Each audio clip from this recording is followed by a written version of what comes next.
क्या आम आदमी पार्टी पर आई आपदा विपक्ष के लिए अवसर लेकर आई है? क्या केजरीवाल की गिरफ्तारी के बाद विरोधी फिर से एकजुट हो गए हैं, एक मंच पर आ गए हैं? नमस्कार, मैं हूं विवेक चांडिल्य और आप देख रहे हैं देश का सबसे पसंदीदा डिबेट शो सबका हिसाब होगा। गैर बीजेपी शासित राज्यों के 2 मुख्यमंत्रियों की गिरफ्तारी से विपक्ष में माहौल गर्म है। पहले हेमंत सोरेन और अब अरविंद केजरीवाल। विपक्ष को एहसास हो चला है कि अब मिलकर मुकाबला नहीं किया तो फिर लड़ाई वजूद की हो जाएगी। मोदी के खिलाफ विरोधी कल दिल्ली के रामलीला मैदान से हुंकार भरने वाले। विपक्ष बहुत बड़ी रैली करने जा रहा है, महाजुटान करने जा रहा है। और इस महारैली में मैं आपको बताऊं, सोनिया गांधी, राहुल गांधी, अखिलेश यादव, तेजस्वी यादव, फारूक अब्दुल्ला, महबूबा मुफ्ती, उद्धव ठाकरे, शरद पवार समेत 27 पार्टियों के बड़े नेता मौजूद रहेंगे। सवाल उठता है कि क्या भ्रष्टाचार का दाग सिर्फ विपक्षी नेताओं पर है? क्या ईडी, सीबीआई और इनकम टैक्स जैसी जांच एजेंसियों का इस्तेमाल विपक्ष को कमजोर करने के लिए किया जा रहा है, या फिर जांच से बचने के लिए और इन मामलों को खत्म करने के लिए विपक्ष एक मंच पर आ रहा है? यहां अहम सवाल यह भी है कि आखिर चुनाव से ठीक पहले विपक्ष को उलझाया क्यों जा रहा है?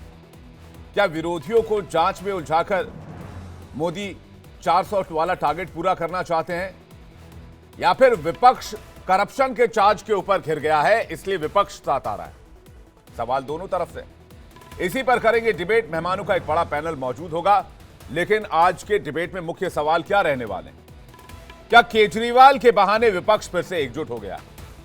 क्या विपक्ष पर आई आपदा विपक्ष के लिए अवसर बन गई? क्या जांच एजेंसियों का सियासी इस्तेमाल हो रहा है, जो आरोप लगातार विपक्ष लगाता रहता है? और सवाल यह भी कि क्या भ्रष्टाचार सिर्फ विपक्ष में हो रहा है, एक्शन सिर्फ विपक्ष पर हो रहा है? इसी पर बहुत बड़ी बहस, लेकिन एक पहले रिपोर्ट देखते हैं।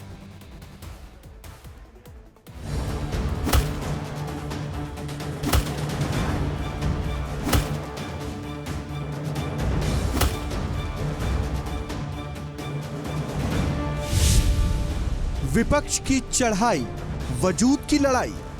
बिना मतलब के राजनीतिक साजिश रचाई जा रही है, ये बंद करने का संदेश आ जाएगा कल के रैली से। भारतीय जनता पार्टी अलग अलग हथकंडे अपना रही है। मैदान है तैयार, अब आर या पार। किसी ना किसी दिन बीजेपी की सरकार बदलेगी और फिर कार्रवाई होगी। केजरीवाल की गिरफ्तारी ने बिखरते विपक्ष को फिर से एकजुट कर दिया है। विरोधियों को एहसास हो चला है कि अगला नंबर किसी का भी हो सकता है, लिहाजा कल रामलीला मैदान से विपक्ष हुंकार भरने की तैयारी कर चुका है। विरोधियों का आरोप है कि विपक्ष को चुनाव लड़ने से रोकने के लिए जांच एजेंसियों का गलत इस्तेमाल किया जा रहा है।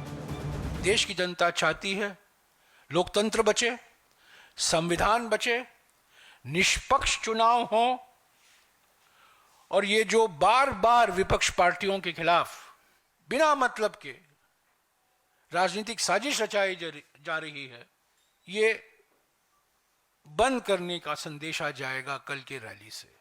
आपको लड़ाई लड़नी है, राजनीतिक लड़ाई लड़िए, मगर एजेंसियों का दुरुपयोग कैसे चुनाव आचार संहिता के दौरान हो पा रहा है? कौन इनकम टैक्स डिपार्टमेंट को ऑर्डर्स दे रहा है? क्या चुनाव आयोग ये ऑर्डर दे रहा है कि आप आज इस पार्टी पे छापा मारो, आज इस पार्टी को नोटिस दो? ये गलत है।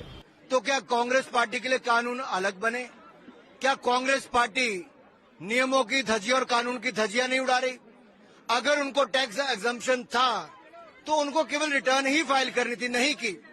उसको लेकर वो एपेलेट अथॉरिटी में भी गए, कोर्ट में भी गए, कहीं से कांग्रेस पार्टी को राहत नहीं मिली है। जो यूपीए का चेहरा बदलकर इंडिया अलायंस रखने का प्रयास किया, वो कहीं सफल नहीं हो पाया। कांग्रेस का भ्रष्टाचार आज भी सिर चढ़ के बोल रहा है। विरोधियों का आरोप है कि जांच एजेंसियों का इस्तेमाल सिर्फ विपक्ष को कमजोर करने के लिए किया जा रहा है। अरविंद केजरीवाल और हेमंत सोरेन की गिरफ्तारी तानाशाही के संकेत है। आज हेमंत सोरेन की पत्नी कल्पना सोरेन ने केजरीवाल की पत्नी सुनीता केजरीवाल से मुलाकात भी की। मेरे पति हेमंत जी को भी जेल भेजा गया। आज यहाँ पे अरविंद सर को भी यहाँ पे जेल भेजा गया है। तो जो परिस्थिति, जो स्थिति हमारी झारखंड में है, वही अब यहाँ दिल्ली में भी हो गई है। तो मैं मैम से, सुनीता मैम से मिलने आई थी, उनका दुख दर्द बांटने आई थी। तो उन्होंने भी अपनी व्यथा सुनाई और हम लोगों ने यही मिलकर प्रण किया है कि अब इस लड़ाई को हम लोगों को बहुत दूर तक लेके जाना है। संकट सिर्फ आम आदमी पार्टी या झारखंड मुक्ति मोर्चा पर नहीं है। कांग्रेस का खाता फ्रीज कर लिया गया है, जिसके चलते वो चुनाव की तैयारियां नहीं कर पा रही। कल राहुल गांधी का गुस्सा कुछ यूं सामने आया था। अगर ये इंस्टीट्यूशंस अपना काम करते, अगर सीबीआई अपना काम करती, ईडी अपना काम करती, तो ये नहीं होता। तो उनको ये भी सोचना चाहिए, ये जो सब कर रहे हैं, कि किसी ना किसी दिन बीजेपी की सरकार बदलेगी और फिर कार्रवाई होगी, और ऐसी कार्रवाई होगी कि मैं गारंटी कर रहा हूं ये फिर से कभी नहीं होगा। तो उनको भी सोचना चाहिए। पूरा का पूरा विपक्ष एकजुट हो गया है। केजरीवाल की गिरफ्तारी से पहले विरोधी टूट रहे थे, लेकिन एक बार फिर विरोधी एक मंच पर मजबूती के साथ खड़े हो रहे हैं। तो क्या आपकी आपदा विपक्ष के लिए अवसर बन जाएगी? भाजपा की सरकार ने दिल्ली के अधिकार छीन लिए, फिर अब मुख्यमंत्री भी छीन लिया दिल्ली के लोगों से, उसको भी गिरफ्तार कर लिया। दिल्ली के लोगों में आक्रोश है। कल पूरी दिल्ली रामलीला मैदान में यहाँ इकट्ठा हो रही है। हर जगह से लोग रामलीला मैदान में शामिल होने के लिए यहाँ पे आ रहे हैं, और साथ ही साथ इंडिया गठबंधन के जितने प्रमुख घटक हैं, उन सबके जो शीर्ष नेता हैं, वो भी रामलीला मैदान में कल शामिल होने के लिए आ रहे हैं। इंडिया अलायंस के तरफ से कल दिल्ली में रामलीला मैदान में एक प्रोग्राम किया जा रहा है, और नेशनल कॉन्फ्रेंस के तरफ से हमारे सदर जनाब फारूक अब्दुल्ला साहब वो शिरकत करेंगे। उसमें जितने लोग उसमें शामिल हो रहे हैं, आप उनका जरा एक बार पूरा का पूरा चरित्र देख लीजिए। कांग्रेस, समाजवादी पार्टी, राष्ट्रीय जनता दल या जो और भी नाम है, ये सब कहीं ना कहीं भ्रष्टाचार, चोरी के आरोपों में कहीं ना कहीं लिप्त हैं। तो एक भ्रष्टाचारी को बचाने के लिए सारे भ्रष्टाचारी अगर इकट्ठे हो रहे हैं, तो देश की जनता उस संदेश को समझती है।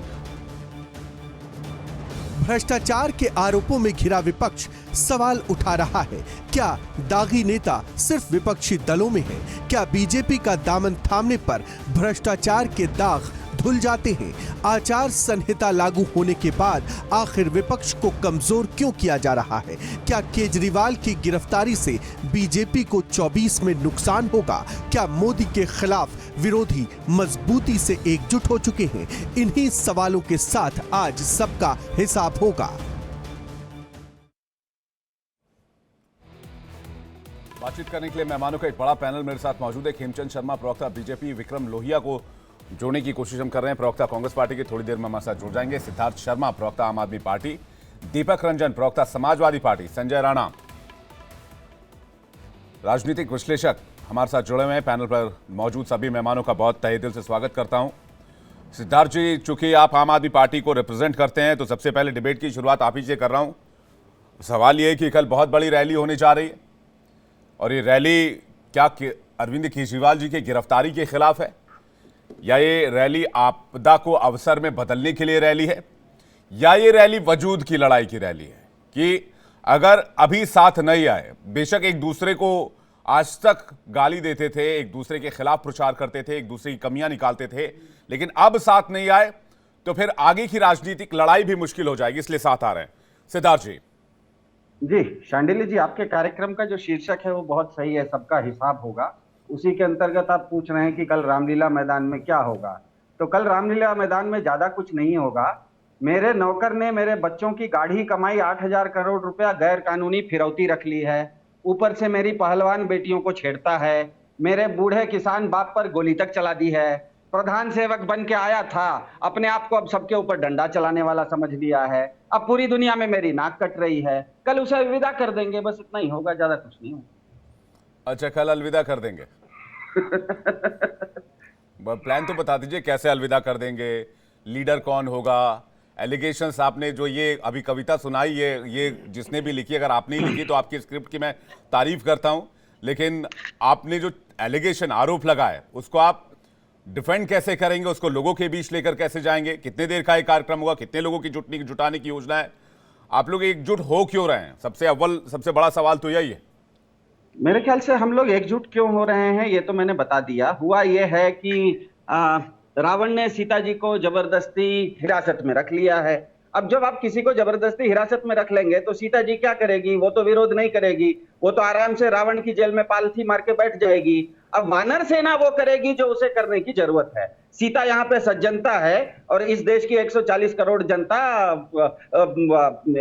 वानर सेना है। बस यही कहना चाहता हूँ।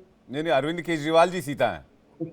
मैंने नहीं कहा, मैंने कहा कि सीता सज्जनता है और इस देश की 100 करोड़ जनता वानर सेना है। बस यही कह रहा हूं। नहीं, आप कह रहे हैं विपक्ष को परेशान किया जा रहा है। कौन सा विपक्ष? आप अरविंद केजरीवाल जी को ही पूरा विपक्ष मानते हैं या फिर हेमंत सोरेन जी को, जेएमएम पार्टी को ही पूरा विपक्ष मानते हैं?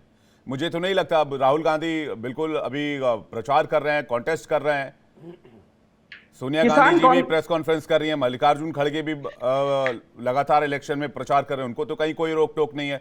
ममता बनर्जी लगातार प्रचार कर रही हैं, तेजस्वी यादव प्रचार कर रहे हैं, अखिलेश यादव प्रचार कर रहे हैं, लालू प्रसाद यादव प्रचार कर रहे हैं, सब तो अपनी अपनी लड़ाई लड़ ही रहे हैं। तो फिर कहां लोकतंत्र खत्म हो गया और आप बोल रहे हैं कि भाई ये पूरी विपक्ष की लड़ाई हो गई है? नहीं, मैंने विपक्ष की लड़ाई नहीं कही। मैंने ये कहा कि भारत में जैसे किसान थे, किसान तो कोई विपक्ष नहीं थे, उनके ऊपर गोली क्यों चला दी? महिला पहलवान थी, वो तो विपक्ष नहीं थी, उनके साथ छेड़खानी क्यों कर दी? जो लाखों बच्चे परीक्षा देने जा रहे हैं वो तो विपक्ष नहीं है, उनकी परीक्षाएं क्यों नहीं होने दे रहे हैं?